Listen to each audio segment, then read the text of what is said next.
Good morning again. I hope you had some time to get some coffee and take a little break quickly, make some of those connections that we heard about this morning. My name is Dr. Dina Aroundhim, and I'm a citizen of the Cherokee Nation of Oklahoma. I'm also currently the CRCAIH Fellow at the National Congress of American Indians Policy Research Center, which we heard a little bit about this morning as part of the Culture, Science, and Bioethics Corps with CRCAIH. So I have the wonderful pleasure of working with two ladies that have served as mentors and inspiration for me in my career, Dr. Amy Elliott and Dr. Malia Villegas. So I think I wanted to come up here and give a little introduction of Malia, but say a little bit also about how these two ladies do exactly what the theme is for this conference: reflect, connect, and inspire. I think they both embody those words and those terms. They're both very reflective and thinking about their work and their role in how they serve tribal communities. They do a wonderful job of connecting and creating partnerships with the people that they engage with, and they serve as huge inspirations to the people that they work with as well. I've been a great beneficiary of that, and over the last year and a half in my role as a CRCAIH Fellow have really been inspired by the work that they do and how they lead in their roles. So I want to tell you a little bit about Dr. Villegas. Dr. Villegas is the former director of the NCAI Policy Research Center. She's an enrolled member of the native village of Afognak in Alaska, where she also serves on the Tribal Council. She currently serves as the Vice President of Corporate Affairs for the Afognak Native Corporation, where she is working to design a community sustainability model with her village corporation. She earned a master's degree and a doctorate in culture, communities, and education at Harvard University, and completed her undergraduate studies at Stanford University. So when I first met Malia, whenever we were students at Harvard, I never imagined that over the next 10 years we would keep connecting in these wonderful ways. But she served as an amazing leader and role model at the PRC, and she has extensive relationships as well in the South Pacific through her Fulbright-funded dissertation research in New Zealand and a postdoctoral fellowship at the Queensland University of Technology in Brisbane, Australia. So please join me in welcoming Dr. Malia Villegas to the stage.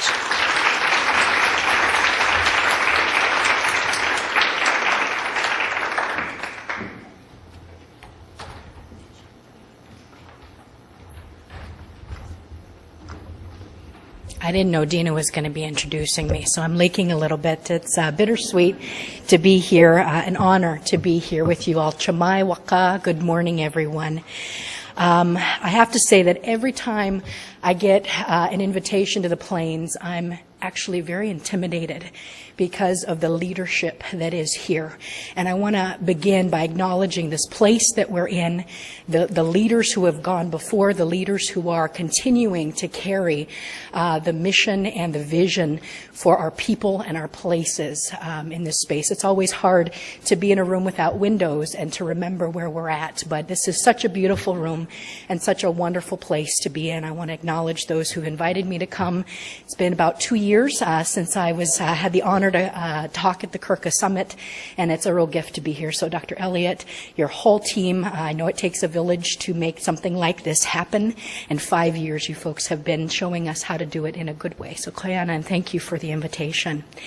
I also want to say that even though I'm intimidated to come to the Plains, it's leadership always in relationship. And I really want to acknowledge Ms. Tobacco for her words this morning. The values and the ways of being here always inspire, and the river was what greeted me when I got in the wee hours last night and this morning, and just want to acknowledge the water warriors and those who carry that message and who've inspired us from coast to coast around the globe from this space, and you folks also. My role is a little different from the last time I came. I remember when my CEO made the offer to me, and I said, I'm not corporate. I'm a fuzzy. I'm an educationalist. I don't know how to do this corporate business work. But I will say that the opportunity to work for my home region and my people is a gift that not many people on this journey get. And so I take it very seriously. And a lot of people don't understand about Alaska Native corporations. corporations. Mine is a village rather than a regional corporation, but our CEO describes that we're kind of like the Boeing in the 8A or small business sector. We average about $550 million a year, huge returns. And our board, which is my uncles and my aunties, have said we want to figure out how to turn that economic success into community sustainability. So let's hire back some of those we've helped support. They supported me from my undergraduate level all the way through to my doctorate, and now it's the expectation to come back home and put that to good use to figure out how to turn that economic success into wellness for our communities. So I haven't gone too far, but it is a different set of language, and I want to share a bit about that. But it really does come in line with what Dr. Elliott said this morning about sustainability is hard, right? How do we turn some of that success that we're beginning to see into long-range, 7, 8 generations worth of wellness for our people on that front? When I was here 2 years ago, I started talking and sharing with you about some of our work at the Policy Research Center. Dr. Dina, Sarah, Julie, I see right here in the Dr. Julie in the front row, have carried that forward and inspired that mission, and really talking about how we reject fear as a starting place in our work and rejecting a gap-based narrative of success and choosing a different starting point. And that starting point that I shared with you was about love. And I know that was a bit of a shocking kind of a term. It was to our colleagues on Capitol Hill. How do we go and talk to Congress about love? You know, we're talking about budget deficits and national defense. Yeah, we did. We started with love and talking about what that does to transform the stories that you tell, the relationships that you build, and really promoting that love more concept. So I want to pick that back up. When I talked about it, it was really about how we do our work and choosing a different way of doing that work. Today, what I want to share with you is more about what is our work? If we're going to change our ways of doing our work, what does that work become? And this is a talk that I really started building at NIEA in last October when I was talking to educators, thinking about what our work. And today I really want to talk about health stewardship and what does that look like as this is a group committed to an ethic, I believe, of love more, and I would say heal more. Healing is a big part of our work, and I have the unique pleasure of sitting on the NIH Tribal Consultation Advisory Committee with some amazing leaders, one of which is Chief Beverly Cook, St. Regis Mohawk, amazing, insightful leader. And at our last meeting a few weeks ago, she said, healing is being able to both give and receive love. Both sides. To give and receive love is what healing is about. And so, of course, I connected it to some of our Love More work and want to talk a bit about the two sides of the coin in some of our work. I do not have a PowerPoint, I should have said, so you just have to look at my picture and my title up here. That's really the focus is what is our work, and the two things that I want to emphasize is that I think that one of our areas of work is to develop policies of connection and relationship, and I'll give you some more examples of what that looks like, but I know that many of you are stewards of your health research policy or other research policies in the work that you do, and so I want to talk with you about what that looks like and also challenge us on the second level to talk about what our work is as dreamers. I've often talked about myself as a nerd, as a geek, as someone who loves data, which I do, but increasingly I've been thinking about being a dreamer and someone who dreams big dreams, and that's part of our work, is to really put our heads together to think about where we're going in this, to dream big dreams, but also to act, right? It's not enough to just set a course and to set a vision. It's about taking one step every day towards enacting that. And I think the CRCA team, 13.8 million, I mean, that just blew my mind to see that investment and the reach of your work as well. I was saying I was just on a teleconference, completely unrelated topic, and one of the partners came up and, hey, haven't we worked together at some point? So, I mean, it's just amazing the links that are out there. But so getting at two sides of our work, whether it's this piece about giving and receiving love, both sides. Sometimes we're better at receiving and not as much in giving, or vice versa.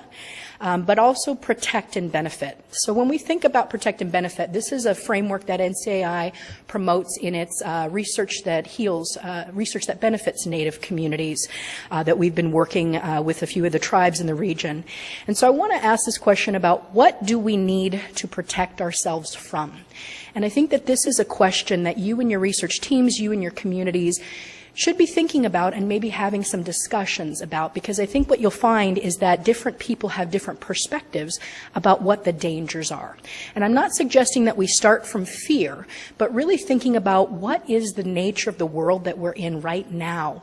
There's a lot of concern about things politically, about things environmentally, and about where we're heading. And so this conversation about what do we need to protect ourselves from, it may be different from where research and protection started in terms of a genealogy and a history of engagement with research, or it may be very similar. Some of the dangers and the needs, things that we need to protect ourselves may be similar. One of the things that I certainly, in my current work, I am constantly reading the news and tracking narrative and tracking trends in different ways to inform how our business operations can improve land, people, and culture. Those are three aspects of our mission that have gone overlooked in terms of a focus just on business operations. And so as I'm doing that, what I've seen is a systematic effort to defund, to undermine, to question, and to attack science.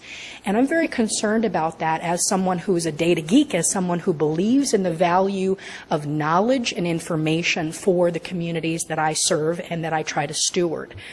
A lot of people will say that this trend is coming from the White House.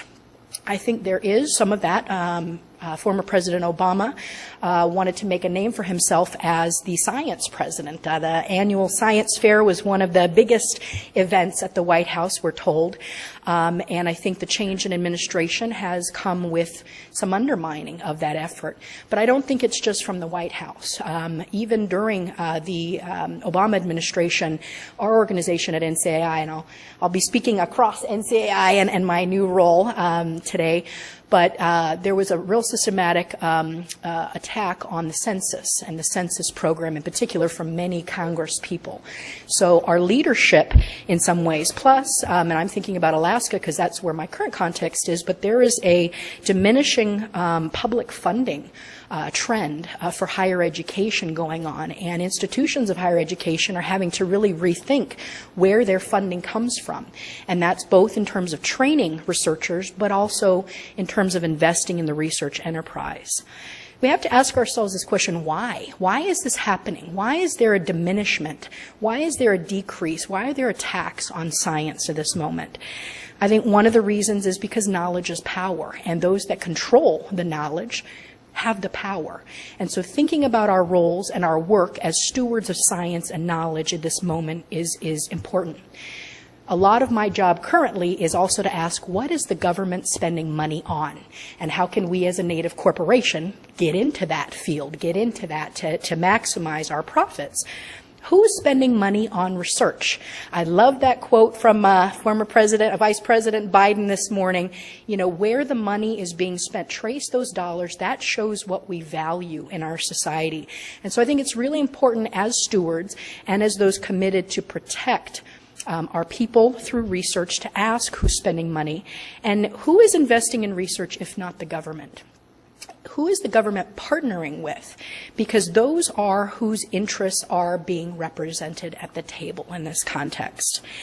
And I don't want to call out any particular community, but I want to reference some conversations I had with Mr. Bobby Sankey. Some of you may know of him. He leads the Chickasaw efforts around tribal research, and they have served as a model for so many. They were the first presenters on the NCAI Tribal Data teleconference in December. But with some conversations with Bobby, you know, being seen as a national leader in this space, Chickasaw, he's also said to me, but Malia, it's still difficult to convince our leadership to make investments in research infrastructure. And so even though they've made some great strides, they are thinking about this. How do we invest?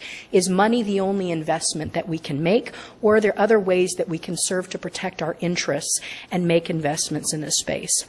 Similarly, I want to ask a question about who is the industry in health research. I mentioned I'm coming more from a business lens these days, and I notice that, often those conversations start and stop with the pharmaceutical companies, right? That's the industry in health science. There are so many other industries. Defense is engaging with health in some really interesting ways, and I think that we miss opportunities to partner and to enact our role and responsibility around protection when we don't think about other kinds of players in the health research domain. So not only tracking the dollars, but thinking about who the industry partners are on that front. In addition to looking at this defunding and attack trend, I think that we have to consider new threats in the protection conversation. Governor Terry McAuliffe from Virginia, convened a panel at the National Governors Association a couple of weeks ago. And at that panel was a panel on cyber. And my dear friend Dr. Dina says that I'm a bit of a doomsdayer these days, and maybe so. But he said that the state of Virginia sustained 86 million cyber attacks last year alone. One state, right? Thinking about what are the new threats in the knowledge and information domain. In Alaska right now, we're dealing with a very real oil spill that happened last weekend in the Cook Inlet, which is a major region for fisheries and other kinds of environmental life. And these new threats come about in terms of the age of infrastructure and the lack of policy that responds and can be developed. At the same time, we're fighting with the Coast Guard about a change in policy that would diminish our oil response readiness in a region that experienced Exxon Valdez, and still is reeling from huge cancer rates as a result of some of that. So even though these threats around infrastructure change and weakness are new, they have a genealogy that goes back. There is a rollback of environmental and climate policies happening, and also a shrinking of the federal workforce. So folks that we developed relationships with and partners with over time. And I would also argue a crisis of ethics in terms of who gets to speak and whose truth is held up as the truth. Health researchers, you as stewards, have a huge role to play in the ethical conversation happening in this country here and now. And I would hope that in the conversations you're having in your communities, you can help guide us. I know there was a Common Rule meeting yesterday and discussions about these ethical principles. This work matters deeply. In thinking about those new threats and protection, it's an opportunity to look at uncommon allies in this work. Again, I mentioned looking at industry and thinking about industry in some different ways. I'll throw out a company, AT&T. Many of you might not think they have anything to do with your work, right? Telephones, telecommunication, great. They're doing good work in other sectors. They are about to be awarded $6.8 billion contract to establish a network of public safety nationally. And so they are going to be major players in talking about responsiveness, public health, and public safety. They may not have experience in these domains, and so they're going to need leadership who know the needs of communities to help inform, and especially in communities that don't typically have networked infrastructure, and they can be helpful in deploying some of that. And then the last point I'll make on this new threats and kind of uncommon allies is on the 29th of March, there was a Washington Post article article about the link between climate change and mental health. I was fascinated. First time I'd seen this in kind of the national media. And they said indigenous populations in particular are vulnerable to the experiences, talking about the historical trauma we heard just a bit ago. But interestingly, the solution, one of the key solutions that it cited is social connectedness, that communities not only who were prepared for these kinds of events, but who had invested in building relationships across. Not rocket science to us, but that is part of the work.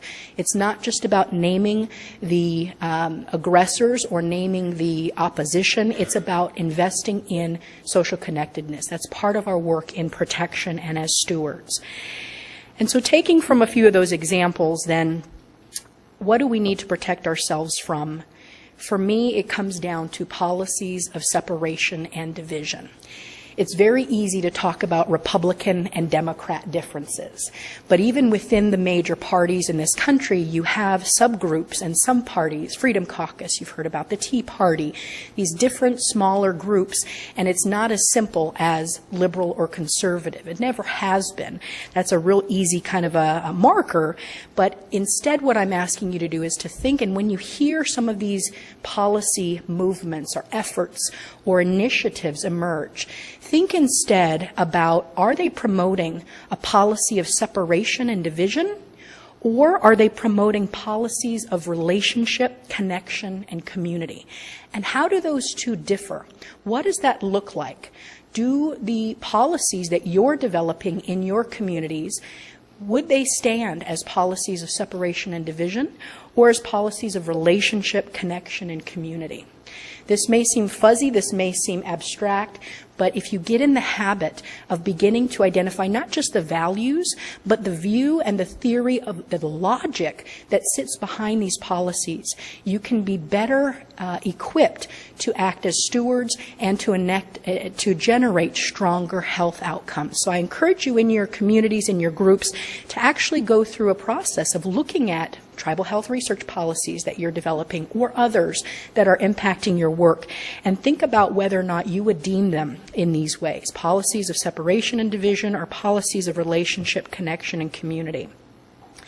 A big part of getting there and doing that work is learning better how to talk with our neighbors and also with those who are very different from us. Discourse is a critical strategy in this work of protection. When the president was announced, when the election was over, I have a cousin who is very differently situated politically, and we had just lost my grandmother in October, and I had to really come to grips with the fact that I just wanted to delete him from my Facebook. I wanted to never speak to him again. And yet I knew that my grandmother would expect us to continue to be in right relationship with each other, and that we had a duty on that front. One of the hardest things to do is to pick up that phone, to prepare for Thanksgiving, to go together, to the holidays, and to sit across from my relative who had such a different worldview from me. And it's still something that I struggle with, but I knew that that was part of my role, was to try to understand what his worldview was and how we could still be related in that space. And so I think a part of the work in Alaska, we have a great society called the Alaska Oratorical Society, and actually we have an Alaska Native component. I used to love debate in high school, and I don't think we do enough of that anymore. And I think a big part of the reason is because our public spaces aren't safe in many ways. And not just for any one particular group, but I think for all of us to have open discourse and to say, I haven't decided yet how I feel about that. Tell me what you think. Or, I really disagree with that perspective, but I want to hear why you take it. I was able to see some of this in the caucuses leading up to the election and actually have robust discussions with my neighbors on this front. And I really think we need more of that in order to be the best stewards and protectors of our people and our cultures and our places. We have to role play. We have to understand the other in different ways, in the same way that we want to be understood and that we want to be heard. It's about embracing difference, and it's also about rejecting scarcity. I've talked about this a lot. The idea that as long as I get mine, I'm good. Because there's not enough to go around, and I've got to make my point and make my argument and get Congress to believe what I think before you do, because then there's not going to be enough to go around. Fundamentally different perspective in a politics of relationship, right? If I understand where you're coming from and I figure out how we're related, there will always be enough to go around. Do you believe that? I believe that. But that means my work and my effort has to look differently in terms of this politics of relationship. How we do our work and how we protect has to look different. So ultimately, in this space and in getting to policies of relationship, connection, and community, really the work, I believe, is learning how to tell our stories to ourselves and to one another, and talking story across difference, beginning to take perspective. This doesn't sound very scientific, I know, but I promise you it is, and it is difficult work. Love more is not a fuzzy, easy concept. It is harder. Fear, I mentioned before, is always right here. Saying keep to yourself is always right here. Don't step outside of your comfort zone. Don't ask the difficult question. Don't expose your vulnerability. That is not our work. Our work as leaders, as stewards, as people who are called to a particular role is different. So that's one side of protection. The other side of the coin, and I think there are multiple sides of the coin. Some of you have heard me talk about my metaphor of lighthouses, the idea that multiple prisms project light even further. So it's not just one or two sides of the coin here, but these are just a couple that I want to speak to. The other side, sometimes protect is a little easier to think about our role, to prevent and to stop rather than to build discourse and difference. But benefit is just as important in thinking about our roles and responsibilities as stewards. How do we understand and help tell the story of how research and knowledge and information and relationship help to benefit and get us to generating stronger health outcomes? Well, the first step is understanding how far we have come. It was so great to hear Dr. Elliott talk about the journey of CRCA this morning and to talk about and hear these different milestones and understanding that. I don't think we do that enough as stewards. I think that we go, okay, what's next? All right, where do we go? I know certainly at NCAI it was, okay, what's the next conference? What's the next gathering? You don't take a moment to take stock of where we've come from. And I think that's a big part of understanding the benefits and retelling that story of here's the value back. Dr. Perez Stable this morning talked about the NIH portfolio analysis, and I want to share a little bit more of the insights from that, and to also acknowledge how big of a deal having this portfolio analysis is. It's something we've certainly been working for on the Tribal Consultation Advisory Council for a couple of years, even before the TCAC was, or I guess it's called the Tribal Advisory Committee now. Sorry, we changed our name. Even before it was formed, to try to get a baseline of what is the funding for American Indian Alaska Native research nationally, and how can we improve that? How do we hold NIH accountable, and how do we be a part of moving that forward? And so just a few other insights from that. The information should be available on the Tribal Health Research Office website. But they started with 631 projects from the NIH reporter, and then through individual review of these, narrowed it down to about 373 projects. As we heard this morning, the three themes of the kinds of funding were about health research, or what is referred to as science. Infrastructure and community outreach was the second major source of investment, and then workforce development came in third. NIGMS, as you saw from the second slide, had the largest investment across the board, about $40 million, and about an even spread across these three areas. NIMHD, as we heard, had the largest in health research. Sanford came in seventh nationally. You saw those bubbles in the map in terms of the dollar value, which is huge. And if you look at the state breakdown, in big part to the Sanford community, South Dakota came in fifth in terms of funding, and North Dakota came in 12th. Minnesota wasn't included on the data that we were given there, but that's pretty significant and important in terms of thinking about getting to these stronger health outcomes. NIH doesn't require investigators to give gender or race and ethnic information, the PIs, but we did have some.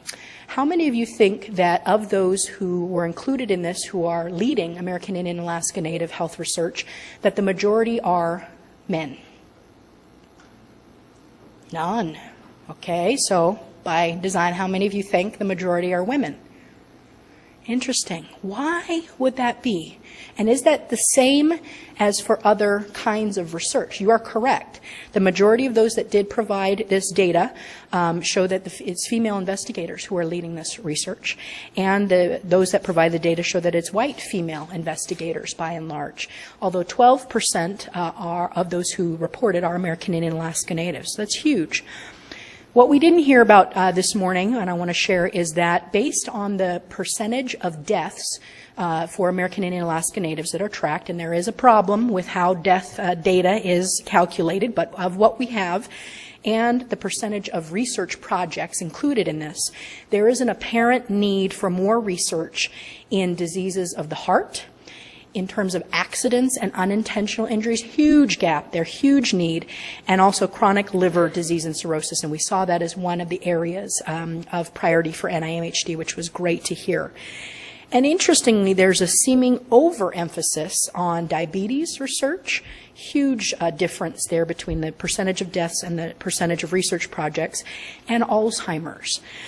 So it gives us a little bit of a sense in terms of benefit and the kinds of research that we want to emphasize going forward, as well as understanding where we're at, getting that baseline to get to that.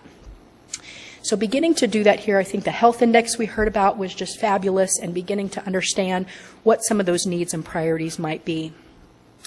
A second component of getting to benefit and being the best stewards that we can be is about acknowledging some policies that we've had in place that maybe we haven't used to the best effect in our work. And one of those that I want to highlight is consultation. And I want to say that this is an interesting conversation around consultation, because I think leaders from this particular region as well as others have begun to push the conversation away from just consultation to consent. And even that discussion of what's the difference between a consultation approach in tribal health research and consent, what does that look like, needs to be considered. But I do think that in every domain that I'm in, whether it be health research, whether it be workforce development, whether it be corporate and small business development, this notion of how do we do consultation to the best effect, and how do we post-consultation carry forward and progress that? How do we make sure that consultation actually adds benefit, is a conversation that is critical to the sustainability question that Dr. Elliott put before us. Thirdly, beyond understanding our baseline and how far we've come, looking at consultation, the third is, what do we do with success?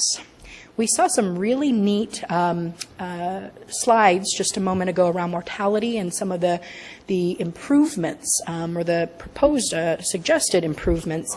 There's also been a slide going around Facebook and social media that we have figured out the end-stage renal disease question in Indian country, that our kidney failure rates have diminished by, I think they're quoting 27% over a 5-year period, that youth obesity and diabetes have declined nationally for our population. That scares me a bit when that narrative goes out there without context, because I worry that it then begins to get used by policymakers to say we don't need to invest in these ways. So I think we need to, in beginning to think about benefit, figure out how we deal with success.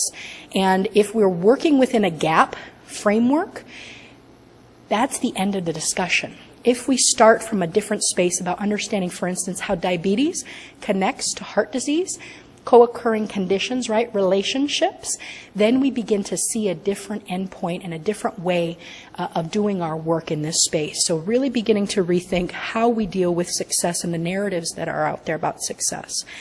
Coming to a close here, I also think that the benefit conversation has to deal with emerging technologies. I mentioned cyber attacks. I'm really fascinated by cyber and infrastructure and technology. And in the health space, I think it's particularly important around health systems and how we think about workforce, those who we're training to be able to deal with our electronic health records, to be able to track disease across a population, to be able to rely on our data in better ways, and to think about how industry can help us build better systems. There's a conversation I've recently been pulled into between ASIS, American Indian Science and Engineering Society, and the Native Research Network. They're going to be co-hosting and co-joining their conferences, which I think is an exciting opportunity, because ASIS, better than any other American Indian organization that I've seen, partners and reaches out to industry and generates resources to produce more science and engineering students. Health sciences is now being reconfigured as a part of the ASIS space, which I think is really critical. So as we begin to think about that context, emerging technologies and benefit, it's a changing landscape we have to engage in. I want to end by talking about the last point about benefit. And it's a challenge to you over the next couple of days in this work, and it's about setting big, grand goals and acting on those goals. And that's a big part of what my journey has been about. Some of you who I know that I did my doctoral research on the effort in Aotearoa, New Zealand, to graduate 500 Maori PhDs in 5 years, which they not only achieved, but they superseded. By my count, it was 723 Maori PhDs in 5 years, which was amazing. That's a big, grand goal. We can talk more about why and how they got there. But another goal, that goal was really seeded by a vision and a big grand goal of having an opportunity for their children to learn in the indigenous language, in the Maori language, all the way through their formal schooling. Another big grand goal is to drink from the Yukon River. This is a goal that 68 tribal communities across Canada and the U.S. set about 10 years ago. It's simple and yet profound. And so in your meetings and in the sessions today and tomorrow, I just want to encourage you to think about what is a big grand goal in tribal health research that we can set in our different regions or set together. And the one that for me, it's not so much tribal health research, but I do think there's applications. So I want to commit to what I'm challenging you around. And I've just recently started talking about this. My new big dream and grand goal is to create a native cyber force. Native cyber force. I think we have a huge opportunity, 1 to 2 million new jobs 2019 that are going to go unfilled because of skill levels. And recently I learned that the U.S. Congress is trying to create money for a cyber corps. And so that's just one example of a big grand goal that I'm now trying to build across and around. But my hope is, to help us think about what our work is as stewards, and I think that protect and benefit are two of the key pieces. So Kayana, thank you so much for your time and for your leadership this morning.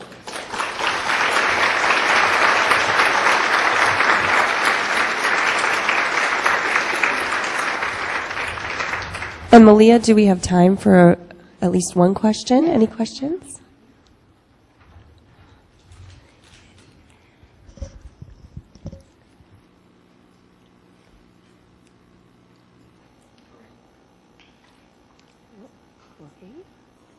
Looking.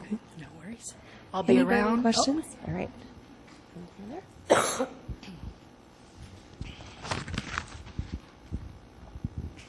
I would like to learn more about the cyber force you're speaking of, and I would also like to know how to contact you.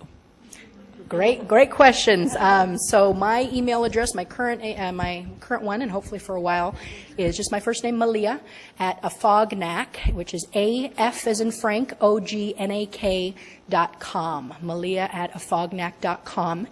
And I'm putting Sarah Echohawk on the hot seat from ACES, the president of ACES. I had a great lunch with her and her staff at the RES conference recently. First time a student organization was featured at RES, which is our big industry conference. And so I said to her, okay, you're going to be leading this native cyber force. So I'm hoping that that's in our conversations with ACES is going to be a way that we get industry on board. But really what I need from you folks is to hear what your needs are in the data and data infrastructure and system space. I should also say that NCAI, I'm hoping their mid-year meeting, will be releasing the findings of a survey. Nearly 25% of federally recognized tribes participated in this survey around the status of tribal data systems. And so from that information, we'll have a better sense of what the needs are in the tribal data infrastructure, and hopefully then be able to tell the story about workforce development in that space. So happy to talk story more on that front. Koyana, thank you, folks.